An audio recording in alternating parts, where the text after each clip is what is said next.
Bueno, creo que lo tenemos a Héctor en línea. Buenos días, Héctor. Buen día, ¿qué tal? ¿Cómo te va? Muy bien, Héctor, un gusto poder volver a hablar contigo a través de La Brújula, por Radio La Luna AM 1140.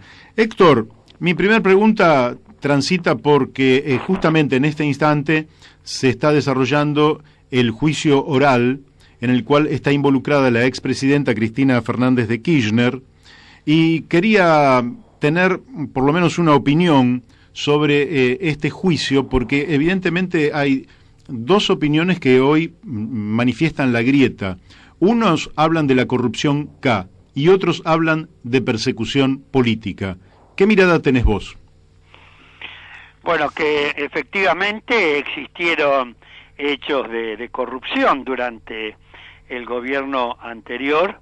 Ahora esos hechos tienen que ser probados por la justicia. Uh-huh. Y evidentemente en este momento ha comenzado el juicio y veremos qué pruebas existen sobre la corrupción en la obra pública, ¿no? Sobre todo en este caso llevado a cabo a través de Vialidad Nacional, y donde las licitaciones aparentemente estuvieron direccionadas a favorecer a un empresario amigo del poder, en este caso Lázaro Báez. De modo que todo va a estar sujeto a los elementos de pruebas que se aporten en el juicio, pero existe la sospecha fundada que en el gobierno anterior existieron actos de corrupción, sin duda. Ahora, esos actos de corrupción tienen que ser probados, por supuesto, ante la justicia, ¿no?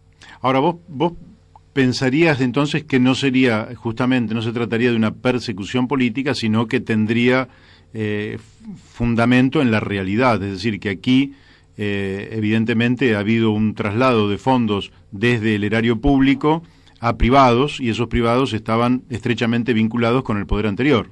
Sí, aparentemente esa maniobra existió.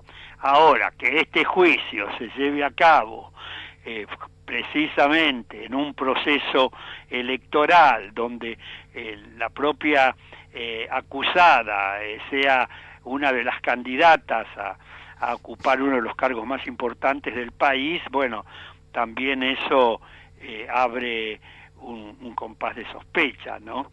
Pero el hecho aparentemente ha existido, y yo fui diputado nacional durante 12 años, estuve en un periodo importante de la época del cristinismo y en su momento en la Cámara de Diputados denuncié maniobras en favor de empresas de servicios públicos, ¿no?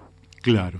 Al mismo tiempo, una fórmula, por lo menos que tiene algún sector del kirchnerismo de defenderse, es decir, pero observen, es lo mismo que está pasando en toda América Latina, y allí está Lula preso prácticamente sin fundamento, y hasta han derrocado a la presidenta Dilma Rousseff sin ningún tipo de cargo, y que esto sería parte de una estrategia que se aplicaría en Brasil, en Argentina, en Ecuador.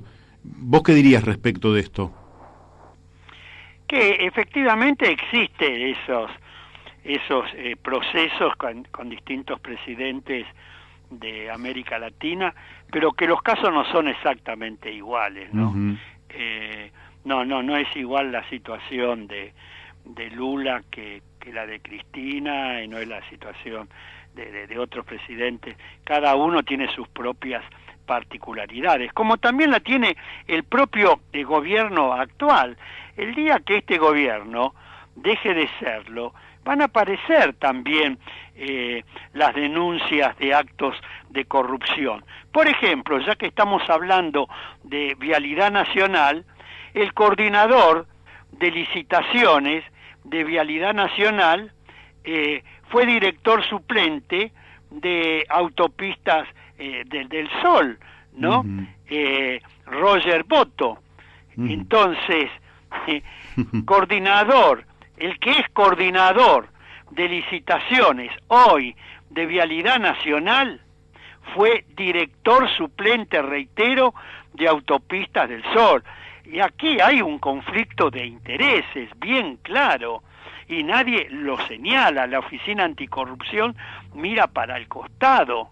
Claro. Como existen otros conflictos de intereses con otros funcionarios públicos del gobierno actual. De modo que no es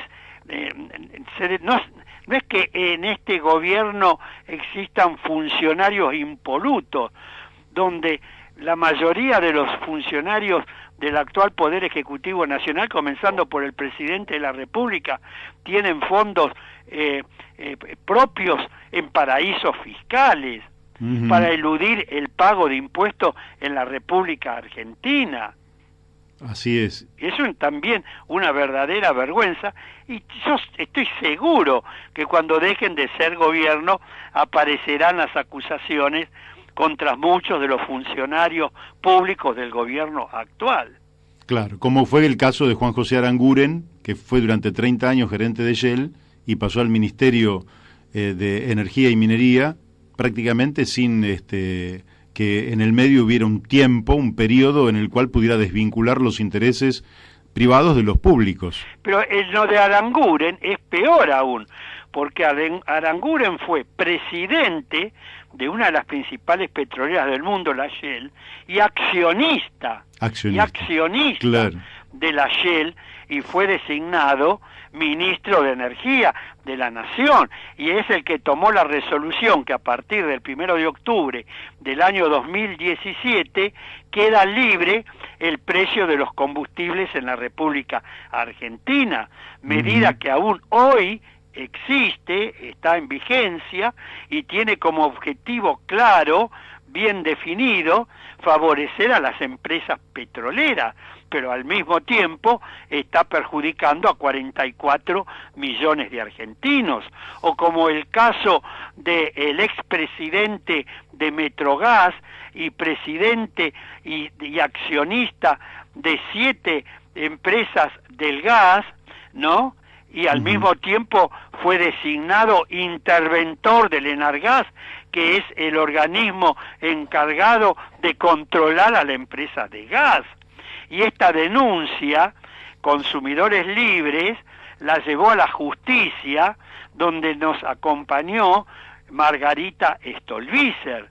Es un juicio que estuvo llevándose a cabo en la justicia con demoras inexplicables también de la propia justicia para definirse en este caso. Y acá hay un clarísimo conflicto de intereses, porque un funcionario se acostó una noche a dormir siendo el presidente de la principal empresa distribuidora del gas, Metrogas, y de 7 otras empresas de gas, y se levanta a la mañana siendo el interventor del organismo encargado de controlar a esas empresas. Sí, manifiesto. Laura Alonso, que dijo que ella no iba a investigar a los funcionarios en última instancia de su gobierno, ¿no debería renunciar al cargo? En primer lugar, ni siquiera podría haber sido designada, porque se exige tener el título de abogado para estar al frente de ese organismo. Y ella no lo tiene. Y ese fue el cuestionamiento inicial que se le llevó a cabo. Y además, la Oficina Anticorrupción resolvió no investigar los posibles actos de corrupción de los funcionarios actuales. Sí, una verdadera vergüenza. Héctor, voy a... Mirá, nosotros como, si me permitís Sí, claro. Como yo desde los 15 años de edad milito en las filas del Partido Socialista. Fui concejal a los 24 años de edad, secretario de Estado durante 5 años y medio como extrapartidario en el gobierno del doctor Raúl Alfonsín, 12 años diputado nacional. El socialismo tuvo en la Argentina, gobernó la municipalidad de Resistencia, Durante muchísimos años gobernó el municipio de Mar del Plata, durante muchísimos años gobernó el municipio de Zárate, durante muchísimos años gobernó la ciudad de Rosario, durante ya 3 periodos viene gobernando una de las principales provincias argentinas, la provincia de Santa Fe, y no ha habido una sola denuncia de un solo acto de corrupción de ninguno de los funcionarios públicos que estuvieron en cargos ejecutivos en el Senado de la Nación, en la Cámara de Diputados de la Nación, en las legislaturas provinciales, en los consejos deliberantes de todo el país, comenzando por Juan B. Justo, Alfredo Palacios, Nicolás Repeto, etcétera, etcétera. Fuimos y somos un partido, como lo definió Juan B. Justo, de manos limpias y uñas cortas. Nunca nadie tuvo que ir a los tribunales de Comodoro Pi a rendir cuenta de sus actos. Sí, bueno, ese principio de ética pública, que en algún momento con Pino Solanas en Proyecto Sur se enarboló tan fuerte, y que ahora a mí me sorprendió la decisión que tomó Pino Solanas, de justificar por cualquier medio la unidad de todos los opositores como si todo fuera igual. Te pido un pequeño comentario. Yo lo aprecio a Pino y la verdad es que lamento que haya tomado esta decisión. ¿Qué pensás vos? Sí, por supuesto. Lo que pasa es que él tiene un origen político peronista, y bueno, ha vuelto de alguna manera a sus orígenes y ha evaluado que la situación actual tiene una gravedad tal que amerita llevar a cabo esta conjunción de fuerzas políticas para superar la difícil coyuntura que estamos viviendo, ¿no? Uh-huh. Y sigo un poquito de la política y después no comparto su punto de vista, pero ese es el argumento que él ha utilizado públicamente. Sí, así es. Te hago un par de preguntas más de la política y después voy más al terreno económico-social. Te entretengo unos minutos más. ¿Cómo estás viendo vos, por un lado, la jugada de Cristina Fernández de Kirchner, que el día sábado sorprendió virtualmente a todos los argentinos, bajándose de una potencial candidatura presidencial a la vicepresidencia y anunciando que su candidato a presidente es Alberto Fernández, entendiendo que de esa manera quizás pudiera ampliar las bases de sustentación de Unidad Ciudadana o el Frente para la Victoria, o incorporar a una interna a otros sectores que se resistían a competir contra ella, como por ejemplo el caso de Sergio Massa. ¿Cómo estás viendo vos esa jugada, y ya con una perspectiva de 3 días? Y a mí me parece que ella advirtió que si bien tiene un caudal de votos muy, muy importante, de alrededor de un 30%, no le alcanzaba para poder triunfar en una segunda vuelta. Uh-huh. Entonces, ahí colocó a Alberto Fernández en la fórmula, con la clara intención de poder incorporar una parte del electorado que de ninguna manera la votaría a ella en una segunda vuelta, y que sí podría acompañarlo a Alberto Fernández. Creo que tiene el propósito de mejorar las chances electorales, ¿no? Ahora, eso desde el punto de vista teórico. Ahora hay que ver realmente si esa movida tiene influencia real en el electorado. Hay que ver qué termina siendo el peronismo federal, si efectivamente van a competir. Hay que ver que va a terminar haciendo, como muy bien dijiste, Sergio Massa, y va a haber un tercer espacio ahí muy importante, encabezado por Roberto Lavagna, y bueno, y seguramente con el acompañamiento de otras fuerzas políticas. Yo creo que fue una movida tendiente a ampliar la base electoral, asumiendo plenamente que si bien hoy ella es la candidata que individualmente tendría mayor cantidad de votos, pero no le alcanzaría para poder ganar en una segunda vuelta. Correcto. Este tercer espacio que encabezaría Roberto Lavagna y en el cual, bueno, no solo habría un sector del peronismo, sino también socialistas, algunos radicales. Ayer hemos hablado con Miguel Ponce por la Convención Nacional del Radicalismo del próximo lunes 27 de mayo, pero podría haber radicales que acompañaran, bueno, gente del partido de Margarita Stolbizer. ¿Ves que puede lograr un consenso social de tal magnitud que le permita entrar en un balotaje desplazando a alguno de los dos actores que hoy son principales y que son los actores de la grieta? Bueno, en primer lugar, una aclaración. El Partido Socialista llevó a cabo un congreso nacional hace pocos días, hace 15 días, y ahí no hubo ningún pronunciamiento con respecto a ninguna fórmula presidencial. El Congreso trasladó la responsabilidad a la mesa ejecutiva del Comité Nacional, la definición sobre este tema. Esa definición hasta el día de hoy, hasta este momento, no ha existido.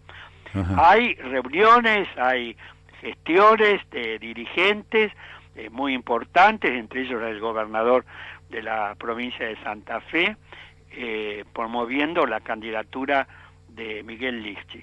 Pero orgánicamente, al día de hoy, el Partido Socialista como tal no se ha pronunciado. Probablemente se pronuncie apoyando esa candidatura, pero quiero ser claro que hasta el día de hoy ese pronunciamiento orgánico no existe. Con respecto a si puede llegar a llegar al balotaje, y como posibilidad existe. Todavía no se conocen, no están todos los candidatos designados, de modo que el proceso electoral todavía formalmente no ha comenzado, de modo que como posibilidad existe. De modo que hay acá un final abierto, ¿no? De modo que hay que ver qué resuelve el peronismo federal. A mí me parece que esa es una resolución importante. En el caso de que resuelvan participar con candidatos propios, ¿quiénes van a ser esos candidatos? ¿Cómo se van a ubicar finalmente los gobernadores justicialistas, los intendentes, etcétera? Bueno, eso se verá en los próximos días, ¿no? Yo creo que tenemos todavía un final abierto. Bien, perfecto. Héctor, un poquito te llevo al terreno de la información que ustedes vienen relevando, que dicen que en la primera quincena del mes de mayo hicieron un seguimiento de precio sobre 38 artículos que arrojó un aumento del 2,57%, con una suma acumulada del 20,72%. ¿Realmente asusta este número de inflación al mes 5, en la primera quincena del mes 5 del año? Sí, por supuesto. Mira, Consumidores Libres de hace 24 años, cada 15 días, viene haciendo un relevamiento de precios de una canasta de alimentos en supermercados y negocios barriales de la ciudad de Buenos Aires. Y efectivamente, los datos que nos dio en la primera quincena de mayo de este año son los que vos muy bien dijiste, y son altísimos. Si comparamos la primera quincena de mayo del año pasado, fue del 1,21%. Este año más del doble, 1,36% más que el aumento que tuvimos el año pasado. y si tomamos el acumulado 1 de enero, 15 de mayo, el año pasado no llegó al 9%, 8,99. Este año 20,72, casi un 12% más que el año pasado. Y el año pasado terminamos con una inflación de el 44%, 47%, 47%, sí. De modo que estamos ante un proceso inflacionario muy importante, donde la Argentina ocupa hoy el tercer lugar en el mundo, solamente superada por 2 países en cuanto a la inflación anual, solamente superada por Venezuela y por Sudán del Sur, y desplazó al Congo y a Siria, que estaban hasta hace poco en tercer y cuarto lugar, la Argentina en quinto lugar en el mundo, y ahora retrocedió al tercer lugar en el mundo, ¿no? De Tremendo. modo que es un verdadero flagelo, que todo eso está indicando un aumento de la pobreza en la Argentina, porque los salarios de los trabajadores no han aumentado en la misma proporción, como tampoco los saberes de los jubilados y pensionados. Y el país vive un proceso inédito, altísima inflación con una altísima recesión, ¿no? De modo que el proceso recesivo que vive el país no ha amortiguado el proceso de aumento de precios, sino que por el contrario, este ha continuado en constante aumento, a pesar de los planes o de los programas de precios cuidados y productos esenciales, ¿no? ¿Y cómo funciona ese? Primero, que son muy pocos en relación a la canasta global, ¿y cómo ves que estén funcionando esos precios cuidados de la actualidad?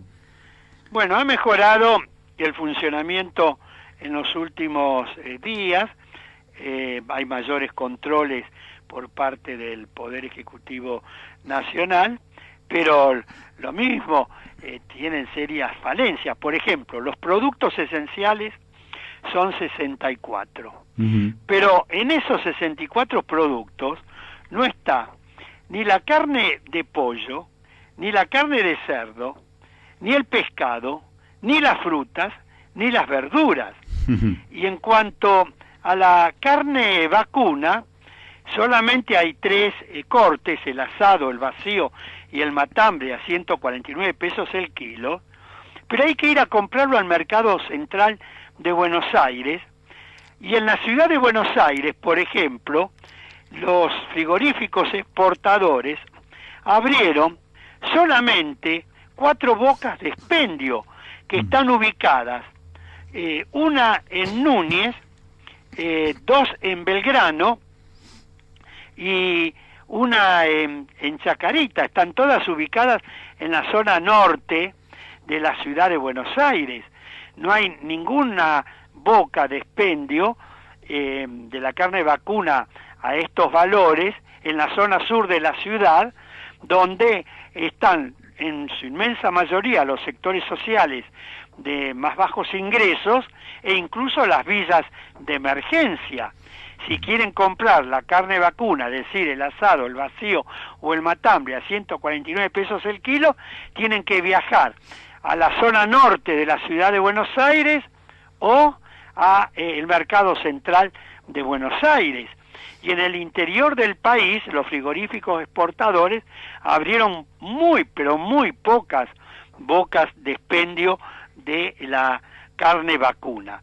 Y además los frigoríficos exportadores acordaron vender 120.000 kilos de carne vacuna por semana, que si lo dividimos por 7 días nos da un promedio de 17.140 kilos por día. Es decir, nada. Se agota inmediatamente. Entonces, si vos tenés un programa de 64 productos donde no está ni la carne de cerdo, ni el pollo, ni el pescado, ni la fruta, ni las verduras y la carne vacuna, con estas limitaciones que acabo de señalarte, bueno, no están los productos principales. Por eso es que nutricionistas y sanitaristas calificaron el programa de obesogénicos. ¿Por qué? Porque de los 64 productos hay 44 que contienen mucho azúcar, sales, grasas, etcétera, que favorecen el sobrepeso y la obesidad. Y solamente hay 20 productos que son considerados desde el punto de vista sanitarios, aceptables, positivos. Pero de los 64 y 44, que de acuerdo a los nutricionistas y sanitaristas, son obesogénicos, favorecen la obesidad por los altos contenidos de sales, grasas y harinas que contienen. Bueno, Héctor, me quedan muchas preguntas, pero el tiempo también se me ha ido. No sé si querés agregar algo, te preguntaría simplemente, si querés cerrar, bueno, porque como el panorama es bastante desalentador, si ves que pueden mejorar a través de las paritarias y de los próximos aumentos de jubilaciones y pensiones, un poco la calidad de vida de la gente en el transcurso de este año. Y es posible que eso mejore, depende cuál es el porcentaje de aumento y que esos aumentos luego no se trasladen inmediatamente a los precios, porque por supuesto en algunos rubros van a modificar las estructuras de costos de las industrias que elaboran los productos y de los comercios que los venden e inmediatamente lo trasladan a los precios, ¿no? Claro. Y como no hay controles en las estructuras de costos, hoy hay un rubro muy importante, se denomina por las dudas. Y por las dudas se va remarcando constantemente. Hoy nadie sabe cuál es el precio justo de un determinado producto. Y se da el caso que en un mismo barrio, en una misma manzana, dos negocios, el mismo producto, la misma marca, la misma categoría, con precios diferentes. Tremendo. Bueno, te agradezco muchísimo la amabilidad que has tenido de salir por el aire en Radio La Luna, Héctor. Muchas gracias por la invitación. No, gracias a vos. Hasta siempre. Muy bien, hasta pronto. Gracias. Bueno, hemos hablado con el diputado nacional Héctor Polino, presidente de Consumidores Libres. Vamos a la tanda y después hablaremos con Maristela.